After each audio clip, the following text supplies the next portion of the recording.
അസ്സലാമു welcome to our food story. അപ്പോൾ ഞാനിന്ന് വന്നിരിക്കുന്നത് ബാക്കി വരുന്ന പുട്ട് കൊണ്ട് ഉണ്ടാക്കിയ മറ്റൊരു കിടിലൻ ഐറ്റവുമായിട്ടാണ്.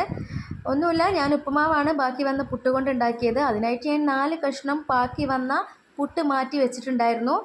പിന്നെയൊക്കെ സാധാരണ ഉപ്പുമാവ് ഉണ്ടാക്കും പോലെ തന്നെയാണ്. ഈ പുട്ടൊന്ന് ഉടച്ച് ചേർക്കേ വേണ്ടിയുള്ളൂ. പിന്നെ റെസിപ്പിയിലേക്ക് കടക്കാം. അതിനായിട്ട് ഞാനൊരു ചീനച്ചട്ടി അടുപ്പത്ത് വെച്ച് ചൂടായപ്പോൾ വെളിച്ചെണ്ണ ഒഴിച്ചിട്ടുണ്ട്.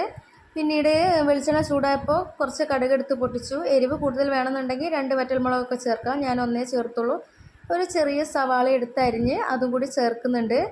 ചേർത്തതിന് ശേഷം നല്ലോണം ഒന്ന് വഴറ്റിയെടുക്കാം.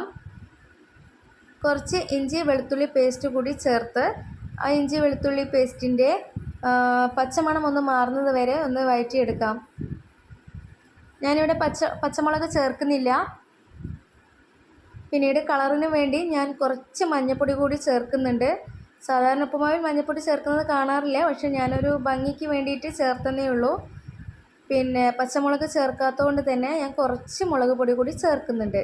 ഇനി ഇതിൻ്റെ പച്ചമണം മാറുന്നത് വരെ ഒന്ന് വഴറ്റിയെടുക്കാം. നേരത്തെ മാറ്റി വെച്ചിരുന്ന പുട്ടെടുത്ത് ഉടച്ചതിന് ശേഷം ഈ മിക്സിലോട്ട് ചേർക്കാം. ആവശ്യത്തിന് ഉപ്പ് ചേർക്കുക. ഈ മിക്സിലോട്ട് പുട്ട് ചേർത്തതിന് ശേഷം നല്ലോണം ഈ കാണുന്ന കട്ടകളൊക്കെ ഉടച്ച് നല്ലോണം മിക്സ് ചെയ്തെടുക്കാം. മിക്സ് ചെയ്യുന്നതിന് വേണ്ടിയിട്ട് കുറച്ച് വെള്ളം കൂടെ ഞാൻ ചേർക്കുന്നുണ്ട് കേട്ടോ.